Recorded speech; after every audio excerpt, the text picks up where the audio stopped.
The lovemaking of Inanna, the daughter of Nannar or Nanna's father was Enlil, Yahweh, commander of the Nibiran Goldmining Expedition to Earth. With her fiance Dumuzi, became the prototype for the rites she initiated in her temple in Uruk and her Indus Valley feud. In today's article, we will see the ancient spiritual practice of Tantra, tracing its origins back to Nibiru and its influence on Sumerian civilization before the nuclear wipeout of 2024 BCE. We will delve into the concept of sacred sexuality, the role of Tantra in spiritual awakening, the secret of Tantra in ancient Sumer, and how it can help us reconnect with our higher selves. Tantra in ancient Sumer, Inanna rite and temple practices. Inanna and the other Nibiran royalty practiced ritual incest. She was Nibiran king Anu's consort on earth, and the entire royal set here elevated itself participating in their conjugation, for which Anu's principal wife, Antu, instructed Inanna how to please her husband. Before Dumuzi's murderer, Marduk took over Sumer as a result of the nuclear radiation Inanna's uncle Nannar and Dumuzi's brother Nergal created when they bombed the Sinai Space Force and the cities south of the Dead Sea to keep them from Marduk. Inanna's temples were run by highly respected temple courtesans of various races, who were regarded as counselors and seers as well.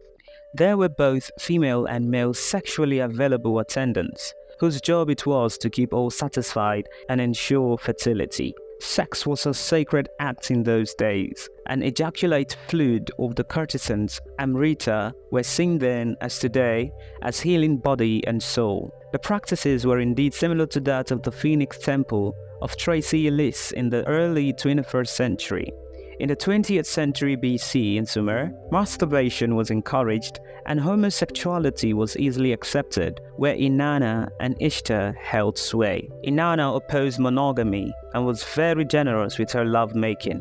Though it was so intense it proved fatal to some of her lovers, and on this basis, King Gilgamesh refused to make love to her. King Gilgamesh of Uruk and his male lover Enkidu were famed for their mutual devotion. All the sexual practices of today's neo-tantric movement, including group lovemaking, anal intercourse, and the practice of mula bandha, the male closing his urethra by sitting cross-legged on his heels, thus blocking the discharge of the seminal vesicle and the prostate and sending the sexual energy up the spine and creating orgasm, was used. When Marduk took over Sumer after the nuclear holocaust and Enlil dominated Canaan, the status and rights of women, previously high in status and fully recognized in law, was greatly reduced. Women in areas controlled by Marduk and Enlil became the property of men who could kill or sell them. Tantra as a tool for spiritual advancement, love and awakening. Tantra is an ancient spiritual practice that originates from space. Ancient aliens who colonized the Earth 450,000 years ago brought Tantra from the planet Nibiru and practiced Tantra to maximize conception and bring into physicality from higher dimensions souls of advanced capabilities to advance civilization and culture and maximize chances for their species' survival. It was through these tantric practices that Enki, a brilliant scientist and spiritually advanced soul, and Nimna, a goddess of divine love, who would become the main counselor, diplomat, and primary peacekeeper for the Anunnaki, came through the seed of Anu and his concubines from the Gauzu, a species from the angelic realm of existence. Tantra allows species to awaken Kundalini and reconnect souls to their higher awareness of their universal role at the appropriate time for the individual after they have reached a point in their lives when it's time for them to remember. All beings come through the veils of forgetfulness when incarnating into third-dimensional form to fully engage in this dimension, which is called life, and fully participate in this program.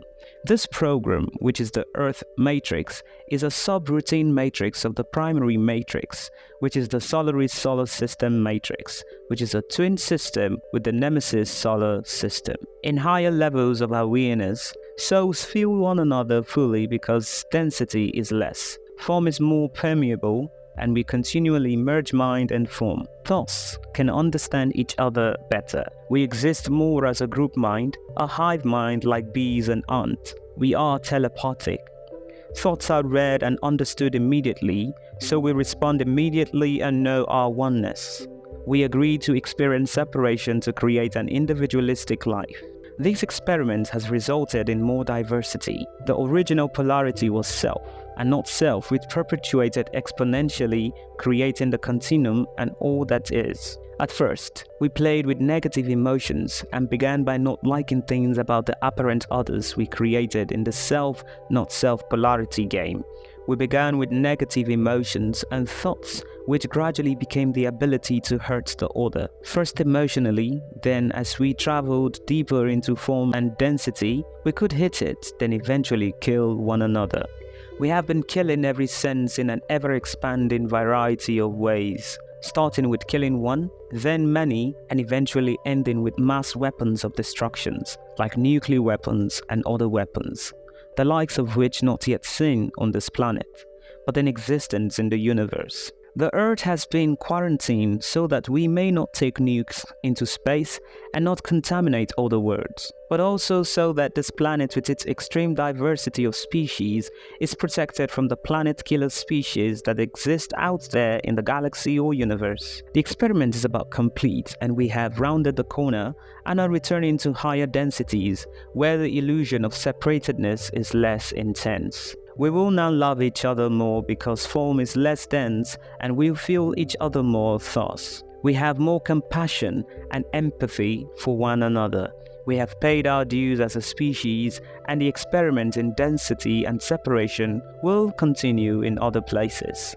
Humanity deserves a vacation of sorts, and will now join the Federation of Planets with higher culture and civilization and take a vacation from extreme violence. Those who wish to accelerate awareness can do so with Tantra, a spiritual practice that is fully experiential and gives you direct access to the source, awareness of the other self, those parts of you incarnated in other bodies, by allowing you to move past your skin-encapsulated sense of form and separate self-sense.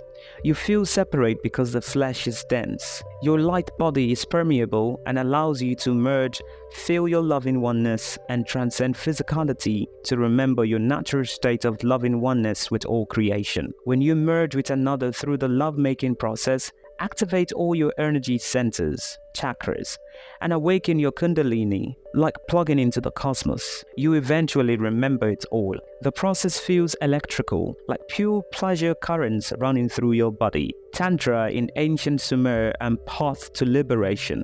Awakening Kundalini and experiencing divine love. You may not accomplish a Kundalini awakening while incarnated. It all depends on how advanced you are as a soul. Tantra is for all. Novice to advance.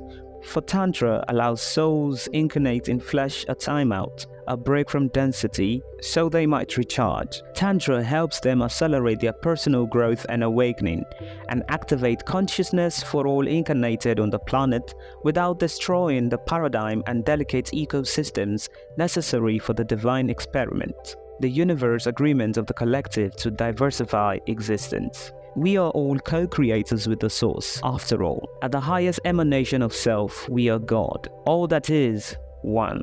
Here, we think we are individuals, and for this moment, here and now, this is our reality. Make love.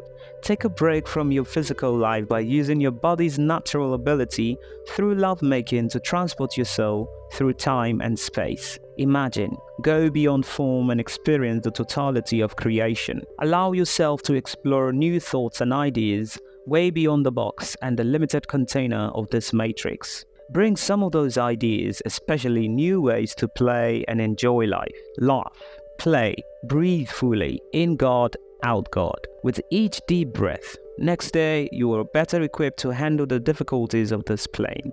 Eventually, as we remember who we are, it all improves for everyone as we up-level to awareness of our oneness and feel each other, love each other, and end violence and war. Ahimsa, do no harm to those who believe we are not ourselves. It's all an illusion. Lila, divine play, and Tantra is the way to recall and begin to love it all. The gods gave us Tantra as a gift to unwind and relax, love, play, and enjoy our lives. It was and is there all along. But the gods so loved us They wanted us to enjoy life as much as they did. So when the weeks are over, the work required of us by being in physical form is done. On the seventh day, a day of leisure, enjoyment, and fun was given to all, man and God. Love exists for all, man and God, and time enough for love to exist, so that form can function, grow, and provide its role for life to exist and evolve. If you enjoy this video and want to see more like it, please consider subscribing to us and hitting the like button. Feel free to write a comment below and suggest which theory you want to see next. If you'd like to further support this channel, please consider joining. Our membership link will be found in the description box below. We appreciate your support, and as always, thanks for watching.